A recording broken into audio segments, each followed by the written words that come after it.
Okay, so now that you've learned about some of the psychological disorders, let's talk more about some treatment for psychological disorders. So, there are several different types of professionals that deal with and help individuals with psychological disorders. So, it's really difficult to keep these straight. Well, not really difficult for me, but maybe for you, because you've heard lots of different terms like therapist, psychotherapist, and those terms can mean the person has very different educational background. So here are some of the types of professionals. A clinical psychologist is someone who has a PhD in clinical psychology. Now, in order to be called a psychologist, you have to hold the PhD degree, so that doctoral or a PsyD. You have to have a doctoral level degree in order to be called a psychologist. It's a protected term. Okay, so if you see the term psychologist, that means that that individual has a PhD or other doctoral degree in psychology. So a clinical psychologist has a PhD in counseling, or clinical psychology, counseling psychologist has a PhD in counseling psychology. The difference between clinical and counseling psychologists is usually not very extreme. Clinical psychologists usually have a little more background in severe mental illness, whereas counseling psychologists usually have more background in more more prevalent psychological disorders, depression, anxiety, adjustment issues, etc. Clinical psychology programs are almost always housed within psychology departments on university campuses. Counseling psychology departments are sometimes housed in psychology departments and sometimes housed in educational psychology departments. A psychiatrist is a medical doctor, someone with an MD, who then specializes in psychiatry. They are the individuals who prescribe medication, but they often, well, not often, they will also sometimes engage in psychotherapy. A psychoanalyst is someone who has done extensive training in psychoanalysis, think Freud, dream interpretation, and other sorts of things. I wouldn't suggest going to them. There are not any in the northern Arizona area. You usually have to be in a major city. They're very expensive.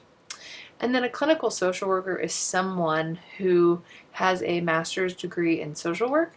They are going to do a lot more case management and seeing people.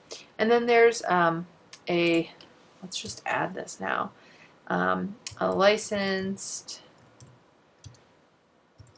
professional counselor, usually an LPC.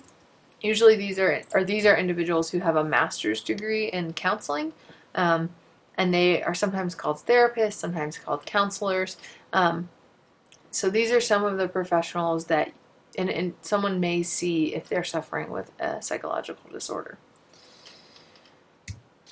So treatments of psychological disorders fall into two major categories and then combination of those two. The first is biological treatments, so think about medications that are prescribed, psychosurgery, which we'll talk about, and then electric and magnetic therapies. And then there's psychological treatments. We'll talk pretty in depth about those. So that's therapeutic intervention therapies. And then combined, so medication and psychotherapy, integration of those types of therapies. So, we're not going to talk much about the different types of drugs that exist for treating psychological disorders. It's just too much of a rabbit hole for us to go down. We don't really have time today. But you should know that there are different drug categories that treat different disorder types. The most prevalent are antidepressant medications, and there are several types of those. The most prevalent antidepressive medication is called an SSRI, a selective serotonin reuptake inhibitor. So what this does at the level of the neuron is it blocks the reuptake of serotonin. So it stops the presynaptic neuron from taking that serotonin back, and which is allowing it to stay in the synaptic gap longer and therefore bind to the next neuron more and more.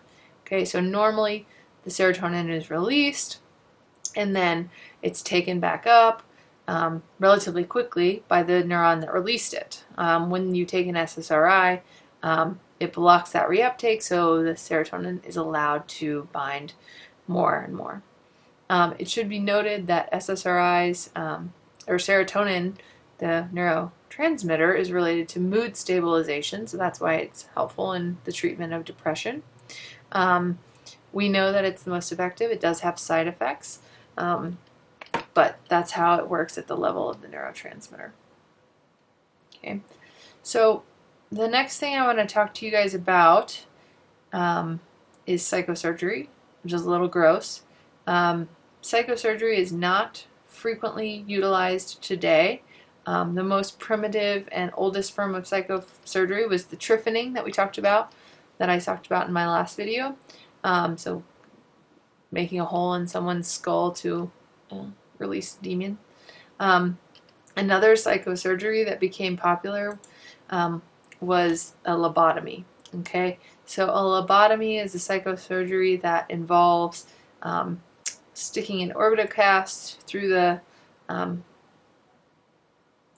skull behind the eye, where it's very thin, and essentially severing the connection between the frontal lobes and the rest of the brain.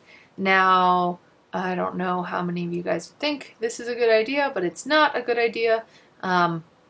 It might stop someone from having hallucinations, but they also might die or just become a vegetable.